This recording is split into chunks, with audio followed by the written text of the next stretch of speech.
What's up guys, it's Luke from Gramophone here, and today we've got another beauty from Mcintosh, and this one is kind of special because it still has a little trick up its sleeve that you don't see too often anymore, a nice throwback if you will. This is the MAC, or MAC7200 Receiver. Now why is this a receiver and not just an integrated amp? Because it has a built-in AM/FM radio, and you don't see that very often nowadays. And this is a radio that sounds particularly great, as we would imagine, from a Mcintosh product. The MAC7200 will pick up your favorite radio stations and deliver you amazing playback, whether it be from radio or any other of the many options that you have for source connection and playback on this awesome receiver, which of course doubles as a high-quality Mcintosh integrated amp. So we're going to dive into this awesome product, figure out every little quirk and feature it's got. But before we do that, make sure you guys subscribe to the Gramophone channel, click the bell notification icon so you don't miss out on any of our upcoming highlights, because many cool things are coming. Now then, the MAC7200 and why radio still rocks.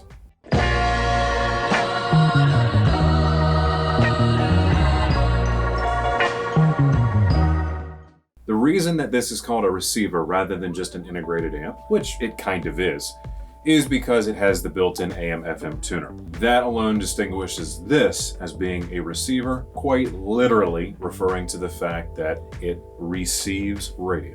But beyond just simply having a radio receiver, this is a Mcintosh, so you know it's got something special up its sleeve that separates it from the rest of the pack. It actually has an advanced signal quality monitor built in that can read and measure the multipath and noise levels in whatever signal that you are tuned to, and make fine-tuning adjustments to the antenna to extract the best quality from that station as possible.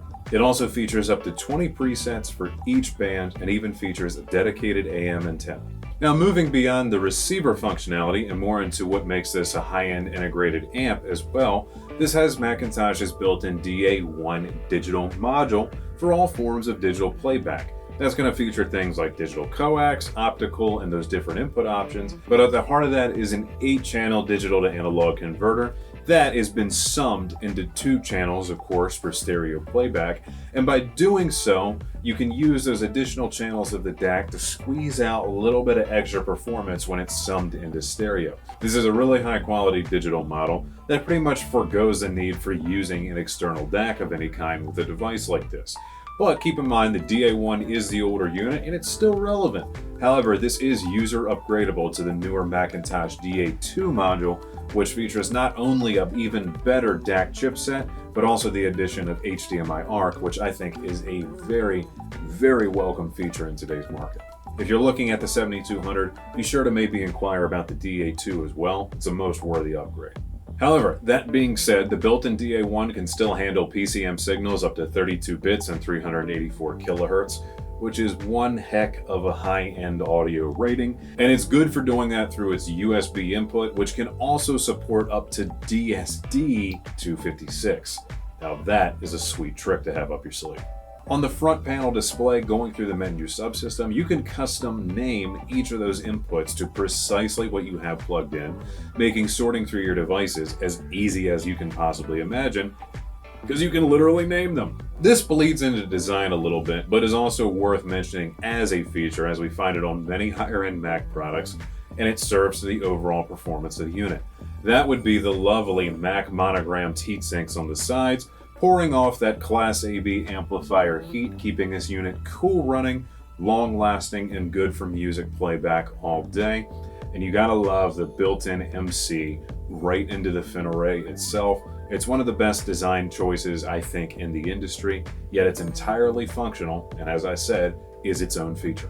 So how does the 7200 actually work, and what are its qualities like as an otherwise integrated amplifier? I am glad you asked, as this features Mac's built-in Autoformers, allowing this to play back its full power rating into almost any impedance load by utilizing these very unique devices. So you're always getting not only your complete dollar value out of this from a certain point of view, but ensuring you're getting the best audio playback regardless of whatever your speaker setup looks like. And behind the Autoformers on the way out through the output stage, you have very high current output transistors.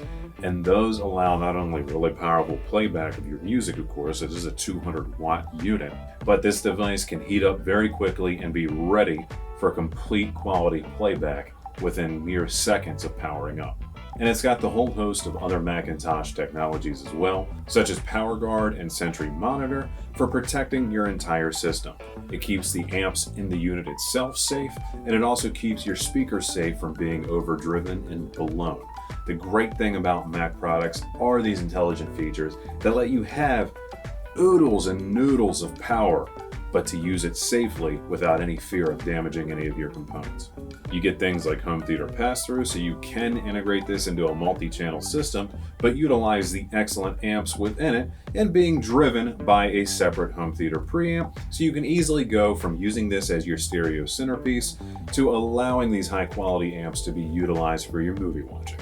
That right there is serious value. It has a built-in bass and treble tone control that's easily accessed through the front menu using the knob system. And finally, you guys will notice on the front the 1/4-inch headphone jack.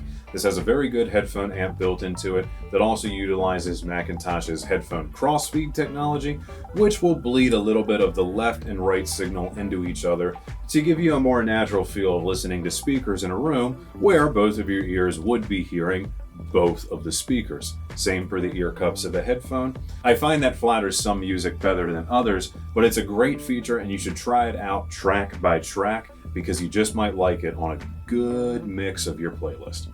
And for you Roon users out there, this is a Roon Tested device. So if you're using a Roon Nucleus at home, it will see this device and allow you to play back directly to it. Roon is a great solution for us music hoarders, and any device that supports it is a big thumbs up in my book. Quality audio piece of hardware like Macintosh, quality audio software and cataloging like Roon, match made in heaven.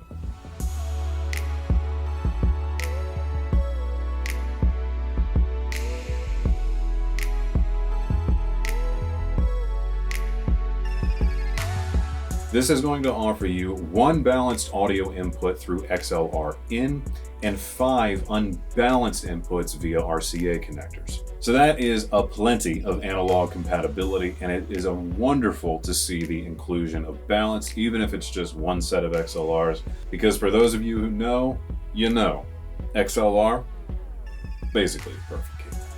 And here's the thing, these built-in phono stages actually sound good, as do most of the built-in phono stages on Mac products, whereas on lesser pieces of kit out there, they don't.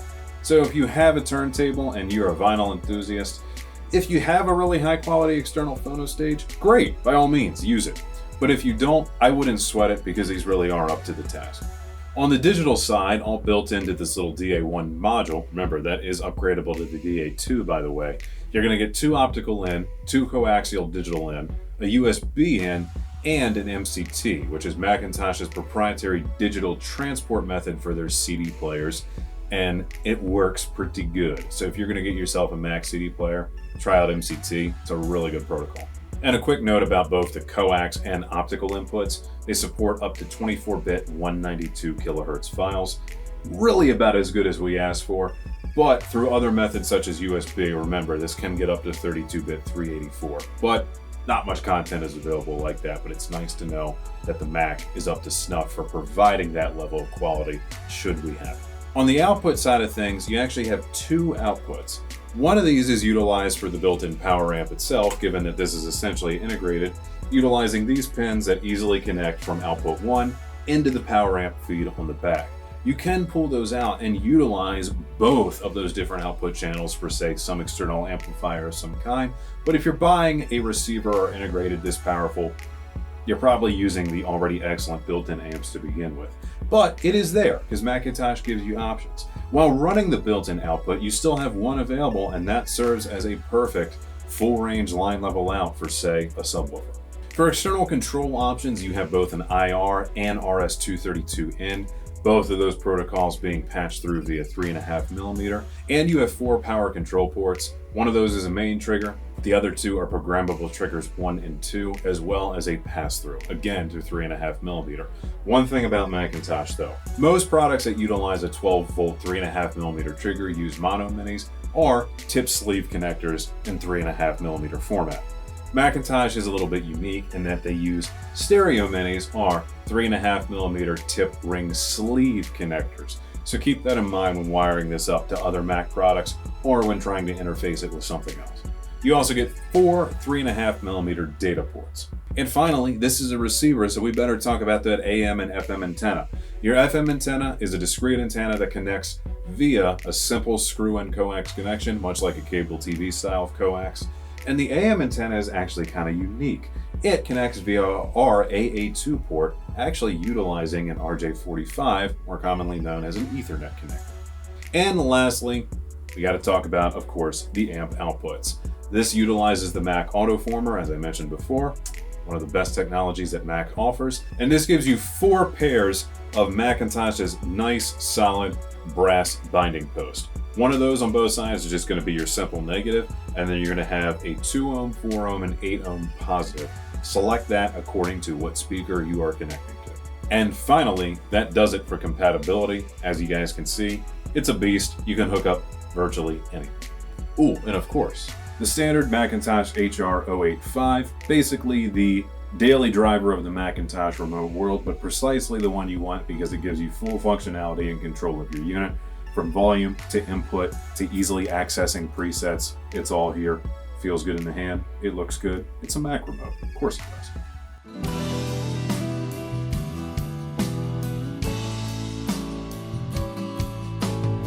From the timeless Mcintosh features like the piano black glass front fascia, the light up green Mcintosh lettering, the deep blue and rich, satisfying glow of the power meters, and man, is it fun to watch those needles bounce when this thing plays back. Oh, it's a good time. The MAC7200 is a beautiful piece of kit, and of course we would expect nothing less. We all know this look, we all love it, we all each crave and desire it for many reasons, first and foremost being that it is timeless, it is elegant, and it fits almost any decor. It can both stand out in a room and command your attention and make you love it. From the front face coming back, we see the matte finished side panels that are really sharp, the MAC7200 lettering on the top of the receiver, the nice caps that finish off the transformer and autoformers, proudly announcing the Mcintosh technology to the world. And of course, I've got to say it again, the classic MC monogrammed heatsinks. What more do we really want? Drawing you guys' attention back to the front again, notice the dedicated preset and tuning knobs. All the knobs on the 7200 feel great. They make it very easy to access some of the menu subsystems for programming things such as tone control, naming your inputs, factory resets, accessing some about and serial information. It's all there, it's all very easy to use. I really like how Mac has configured the use of this device through just solid tactile knobs rather than like cheap membrane buttons, for example. It gives the Mac part of its timeless feel. It is a modern piece of hardware by all means, but it just feels classic in its operation. And in a world where everything has gone touchscreen, you don't feel like you feel quality in your fingertips anymore. Mac is here to rectify that. And finally, being that this is a modern piece of radio kit, the FM tuner can display information transmitted by the station about whatever track or song you are currently listening to via RDS. And finally, the last thing to mention is looking at the back. This is kind of a note on compatibility, but bleeds into the design as well. Those wonderful speaker posts I mentioned, these are actually gold plated. Because of course, it's Mac, it's going to be the highest connection quality that you could want. For $7,500, the Mcintosh MAC7200, in my mind, is basically the mainstay of the entire Mcintosh line. It's one of the best values across the board as it gives you virtually every option for connectivity and does it through the framework of an integrated amp that utilizes almost every proprietary Mac technology there is, such as the Autoformers, such as the high output transformers, such as PowerGuard and Sentry Monitor, and just go down the list. It's all there. But at the end of the day, it feels like there's been no compromise because all this connectivity, all this Mac technology, 200 watts through Autoformers, that about does it for almost all of us, does it not? So if you guys want one of the most iconic and I think, quite frankly, best placed products in the Mcintosh lineup, head on over to SkyByGramophone.com by clicking the link down below. you can check out securely and have one of these phenomenal units shipped fast and free straight to your door. When building your Macintosh stack, it's equally important that you have high quality cable to go along with these high quality electronics. Scroll down to the accessories section to see specific Macintosh cables handpicked to be the perfect pairing with your Macintosh product. And of course, please give us a call and come visit us at our showrooms, as we have a ton of Macintosh on display, and it is our pleasure to be able to display and demonstrate products like this to you. It is a ton of fun, and I tell everyone who's thinking about swinging by, you're going to have a good time because we're going to show you something you're really going to like. And you can find us in Timonium, Gaithersburg, and Columbia, Maryland. We also have a lovely kitchen design center in Hunt Valley, Maryland, for those of you who want to do some fresh home projects. And we're on social media too. We're on Facebook, Instagram, Houzz, Twitter, and even a few others. The links will be down below. If you guys are looking for project ideas, if you need to schedule a service request, or you would just like to speak to one of our hi-fi, home theater, and interior design experts, get inspired at Gramophone.com. Ask at Gramophone.com if you have any questions for me about anything I've covered here on the channel. Say there's a piece of information you wanted to know and I didn't quite cover that. No worries, shoot me an email. We'll talk. Okay guys, I hope you enjoyed this one. If you did, please give us a like, drop a comment down below, tell me what you're thinking, and subscribe to the Gramophone channel for all of your audio and home theater needs. Question of the day, tell me what you think about the 7200. Better yet, what is your favorite Macintosh piece that you dream about owning, or that you already do? But always, thank you for watching. Be seeing you.